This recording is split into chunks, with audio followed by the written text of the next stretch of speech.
Pero también lo estamos con respecto a otros. Víctor Tipe, que está con nosotros esta mañana y que agradezco su presencia, es director de la revista Sucesos y logró una entrevista con un señor que se hace llamar a sí mismo Camilo Reyes y que se presenta como el heredero de una especie de nuevo MRTA. Buenos días, Víctor, muchas gracias por estar acá. Buenos días, Nicolás, muchas gracias por la invitación. Sí, hace unos 10 o 15 días hemos logrado hacer una entrevista a este comandante Camilo Reyes, en un lugar indeterminado en la selva entre Perú y Bolivia. Porque tú me contabas que esto ha sido un viaje increíble, toman contacto con ustedes, tú al principio pensabas que no era serio, pero bueno, dicen vamos a ver, ¿no? Y los llevan ¿de dónde? Los hacen entrar a Bolivia, ¿no? Así es, así es. Entonces establecen contacto con nosotros en Lima, vía telefónica, 2 o 3 llamadas, después hay un encuentro muy rápido y nos piden confirmar nuestra participación en esta entrevista. Obviamente como periodistas, con la inquietud periodística aceptamos y nos citan en Juliaca. De Juliaca fuimos vía tierra a Puno, después a Desaguadero, cruzamos la frontera, llegamos a La Paz ya de noche y siguiendo la ruta lo hicimos en la selva, pero ya en un lugar muy difícil de orientarse. Estuvimos 2 días. Esto es que lo que llaman el Beni, digamos, ¿no? Sí, probablemente sea el Beni, y yo buscando ya en el Google Maps de retorno establecí que era el Beni, pero no era el punto final, sino un lugar de espera para determinar la hora y el punto final de la de ahí luego se han desplazado. Así es. Pero tú me decías que la sensación que tú tenías es que han dado la vuelta, sí. O sea, para digamos, confundirte, y han terminado regresando al Perú por la selva. Sí, es muy probable que hayamos regresado, yo no lo puedo afirmar, fundamentalmente porque después de esa permanencia en un pueblo del Beni, caminamos probablemente unas 8 horas y llegamos muy de noche al lugar donde iba a ser ya la entrevista, ¿no? Pernoctamos ahí en una carpa y después al día siguiente, a la primera hora, hicimos la entrevista. No estuvimos más de 2 horas ahí y regresamos inmediatamente. Ahora, ¿cuánta gente era? O sea, ¿cuán preocupante puede realizar lo que encontraste? Bueno, habrían 7 u 8 personas, que era más que una fuerza, una columna numerosa, creo que era el amigo de seguridad de este Camilo Reyes. Ahora, el campamento no era un campamento central ni fijo, evidentemente habían hecho una especie de puesta de escena, como lo he escrito en el semanario, y que es muy probable que después que nosotros abandonamos el lugar levantaron todo y se fueron, ¿no? Nos mostraron unas 4 o 5 metralletas AKM. El uniforme, como verás, es impecable, sospechosamente impecable, ¿no? O sea, nuevecitos, ¿no? Eso no lo han usado nunca. Nuevecitos, ¿no? Se lo pusieron para la entrevista, digamos. Podría ser. Entonces, después retornamos y no hubo más contactos, ¿no? No hubo más contactos, bueno, hubo condiciones, sí, no llevar GPS, no tomar fotos durante el camino, cosa que por obvias razones de seguridad nosotros... Ahora, lo que ellos dicen es, porque, o sea, ¿a ti qué te hace suponer esto? Que son más, o sea, en ningún momento te dijeron cuántos eran. Hablaron de que la entrevista debería haber sido en el campamento central, que estaba a 3 horas a pie de ese lugar, pero lamentablemente no podíamos llegar por las condiciones meteorológicas. Había estado lloviendo y es cierto los días anteriores y el camino era muy accidentado, muy difícil, había zonas en que el agua llegaba más o menos por la cintura. Entonces prefirieron hacer esto y por eso es que establecieron esta especie de campamento. O sea, en conclusión, tú no puedes saber cuántos son realmente los que tienen reclutados en este momento. Ahora, ellos dicen que de alguna manera son una herencia del MRTA, aunque el MRTA ya desapareció, ¿no es cierto? Ellos son una cosa nueva, pero que viene de gente que estuvo en el MRTA. A lo largo de la entrevista lo primero que le digo es qué grupo pertenecen. Y lo que dicen es que pertenecieron al MRTA y que están siendo disidentes porque hay una línea claudicante, una línea de renuncia y rompen con la línea de Víctor Polay, ¿no?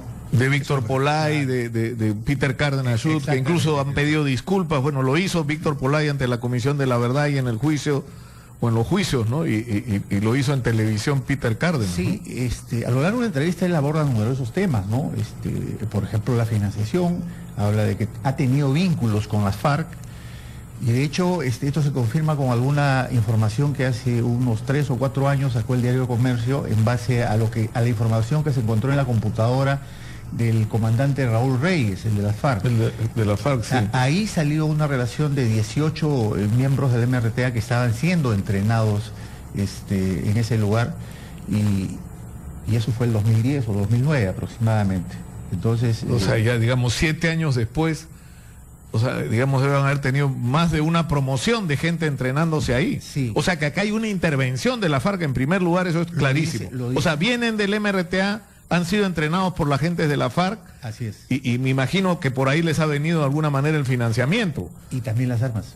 Y también las armas. Recordemos las armas. Ahora, leyendo la entrevista yo veo algo, me ha sorprendido. Ellos dicen, este no es el momento de la lucha armada, pero dejan claro que van a entrarle a la lucha armada. Así es. Y yo insistí respecto al tema, a una manera de alertar, y él decía que el trabajo en estos momentos es fundamentalmente de educación y el trabajo político. Quiere decir concientización, que fue la palabra que utilicé a la hora es concientización, y me dijo, no, educación, que finalmente es un eufemismo, ¿no? Pero ¿qué se supone? Porque él dice que están actuando no en la costa, sino en la sierra y en el oriente. Exactamente. Y eso implica que están tratando de involucrarse, es decir, acá hemos estado conversando muchas veces sobre la cantidad de conflictos sociales irresueltos que hay en el país, casi todos ellos, o gran parte de ellos, relacionados con temas ambientales, de minería, de gas, de petróleo, ¿no es cierto?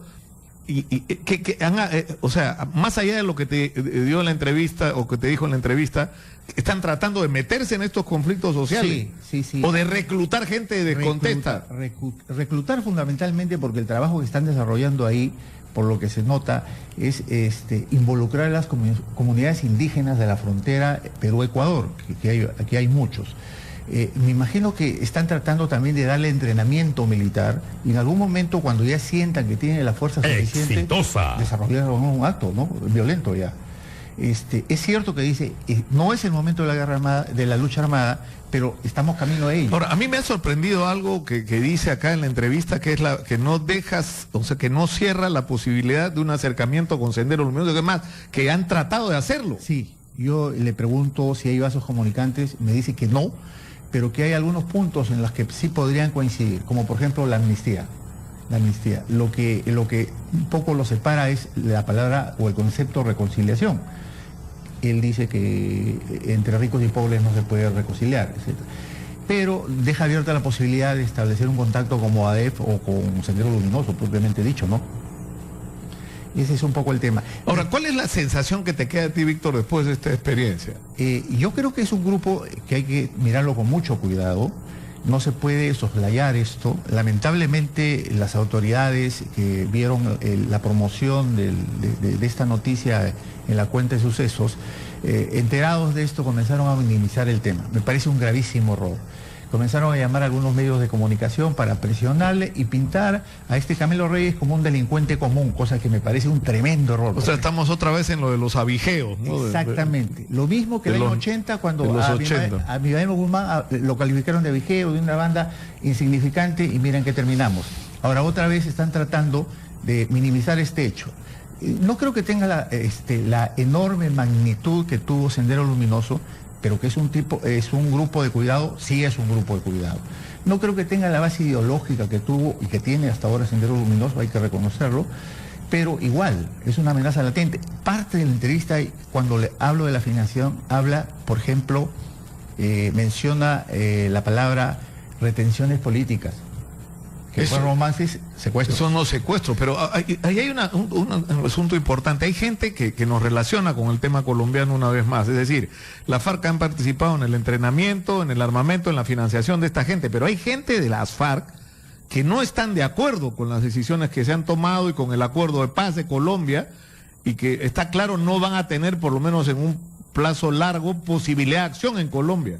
Es posible que parte de esa gente se venga para acá, o sea que tengamos gente armada colombiana y de otras nacionalidades, porque en la FARC ha habido gente de diferentes países, es un tema que se ha tratado muy poco, ¿no? Siempre he hablado a lo largo de la entrevista este tal Camilo Reyes, que tiene, hay un movimiento revolucionario a nivel regional.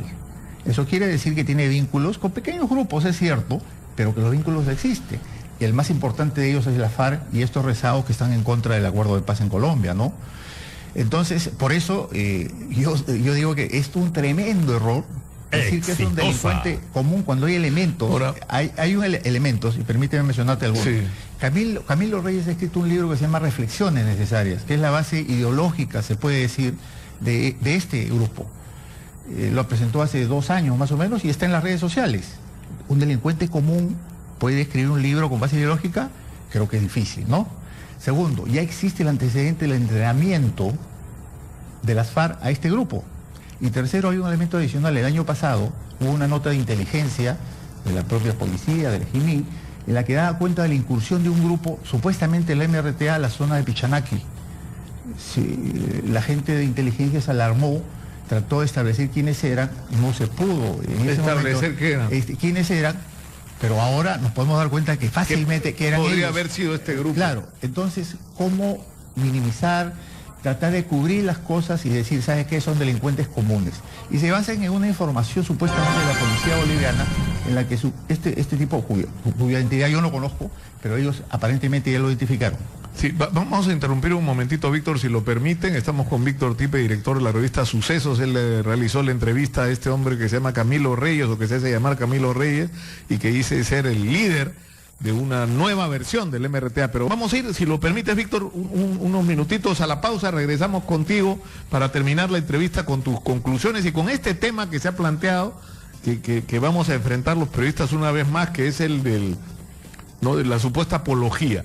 De si reportar sobre esto es apología o no, que si le estamos haciendo el juego a los terroristas y a los violentistas.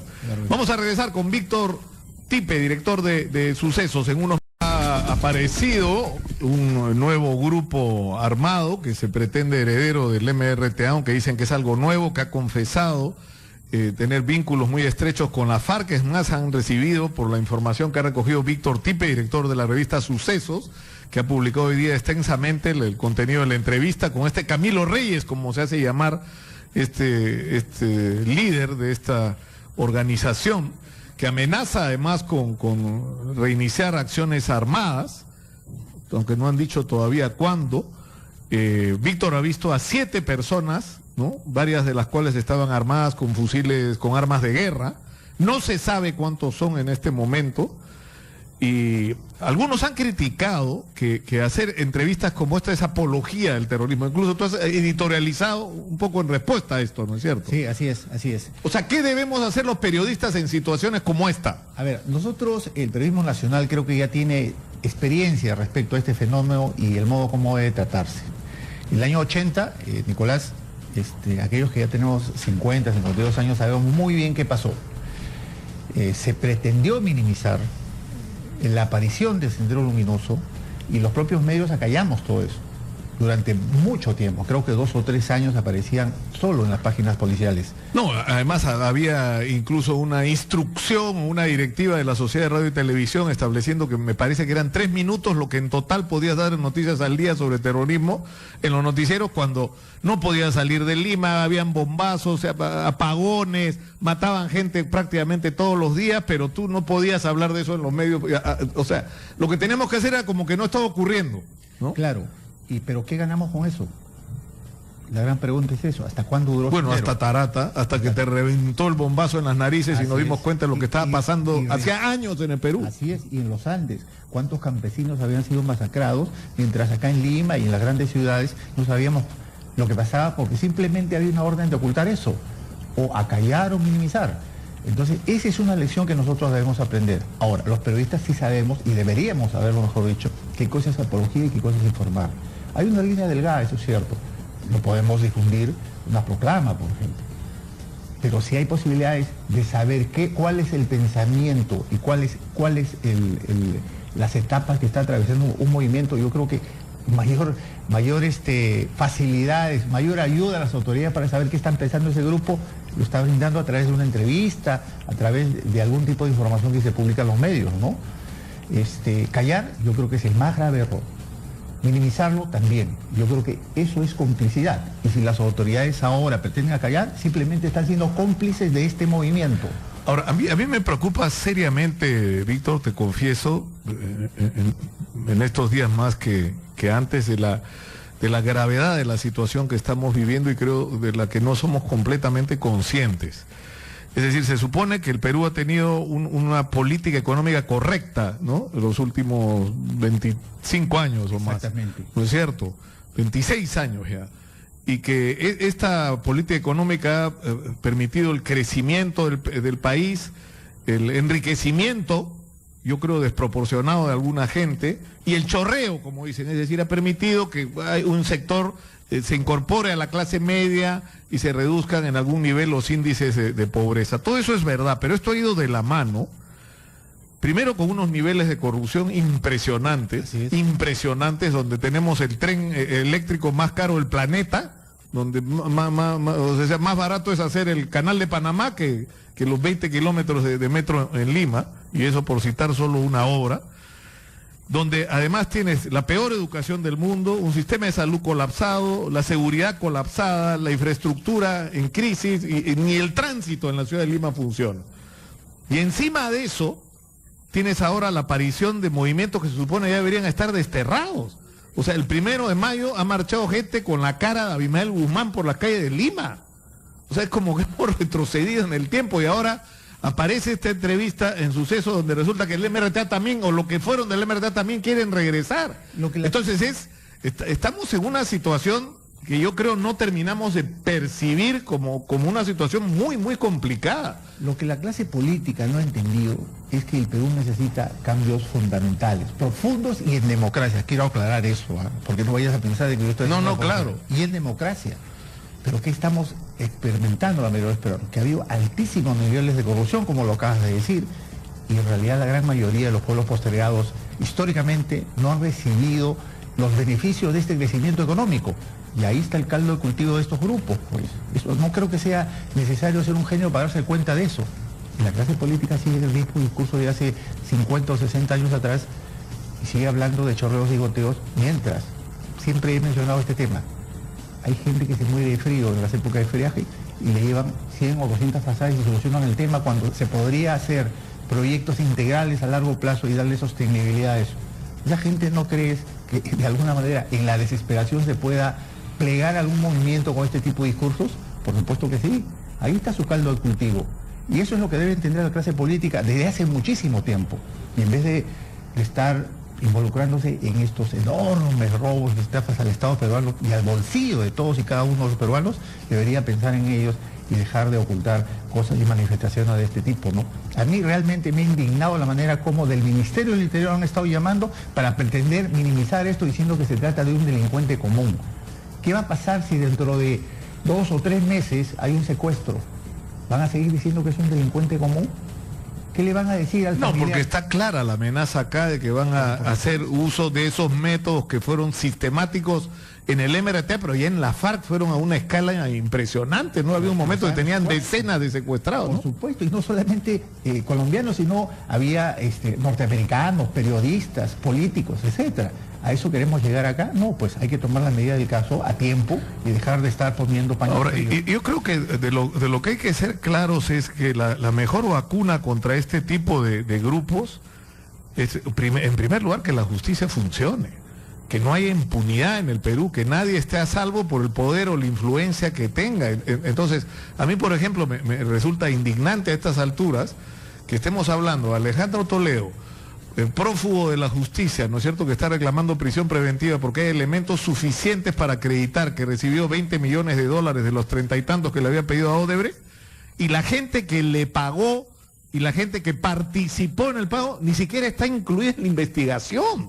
Es una cosa que no tiene sentido, no tiene pie ni cabeza, y eso tiene una sola explicación: que esta gente tiene mucho poder, que esta gente tiene mucha influencia y que esta gente lo que quiere es impunidad. Entonces, si nosotros permitimos que esto pase, le estamos arrimando a los jóvenes que van a perder la esperanza en el sistema a estas organizaciones, ¿no? Exactamente. ¿Por qué crece Movadef? Porque está reclutando jóvenes que precisamente ven este tipo de cosas, que el sistema en realidad está podrido. El sistema como sistema democrático sí funciona. En el Perú no está funcionando, que es otra cosa, a causa de la clase política. Ese es el tema. La clase política está haciendo que el sistema democrático funcione muy mal en el Perú. Y los jóvenes ven eso y dicen, no, la alternativa es lo que le plantea pues el sendero luminoso de los años 80, cuyos cabecillas están afuera hace bastante tiempo, ¿no? Y eso es lo que está pasando en estos momentos. Yo acabo de ver antes a tu estudio que están dando vueltas unos chicos que en algún momento van a debatir sobre ese tema, y son gente que de alguna manera está siendo encandelada por este tipo. Claro, porque lo que queremos hacer justamente con estos chicos, ¿no? Con los jóvenes, con los jovencitos estos que no han vivido todo lo que tú y yo hemos vivido en su momento, y de lo que, ¿sabes qué? A mí me da mucha cólera, porque ahora todo el mundo se pone medallas y todo se siente con autoridad como si hubieran estado. Escúchame, yo era reportero en esa época y luego conductor de un programa de televisión. Y te juro por mis hijas que conseguir uno que se sentara a hablar en el estudio, porque cuando tuvimos la discusión de si había que hablar o no, lo que nosotros decíamos desde la revista dominical es, uno, hay que informar, porque el país tiene el derecho a saber lo grave que es la situación que estamos viviendo. Y lo segundo, hay que editorializar en contra de esta gente. Y para editorializar tienen que sentarse valientes, a atacarlos públicamente, a desacreditarlos públicamente. Anda a buscar uno que hablara, de los que ahora hablan y están todos los días dando discursos incendiarios. Uno que se atreviera a poner la cara. Porque ponías la cara y te la jugabas, ¿entiendes? O sea, eso es lo que más cólera me da de los que ahora son generales, ¿no? Después de la batalla, pero en fin. Yo te agradezco mucho, Víctor, por estar con nosotros y porque yo creo que esta información es relevante, que esta información nos termina de completar el mapa de riesgos que estamos enfrentando en el Perú y que no son solamente sísmicos, ¿no? Ni climáticos. De eso se trata, de alertar, de poner en autos a la población de que hay un peligro. Es como un cuerpo humano, cuando ve un tumor, no puede decir este tumor no pasa nada hasta que se convierte en cáncer, ¿no? Mejor es darse cuenta, ver qué cosas tienes en ese tumor y curarse en salud. Eso es un poco esta información, es decir, esto está pasando, vayamos, midamos, evaluemos si realmente es un peligro, un gran peligro o no. Pero no de arranque a priori, digas, pues sabes que es un delincuente común, gravísimo robo, vuelvo a repetirlo. Muchas gracias. Ha sido Víctor Tipe, director de la revista Sucesos.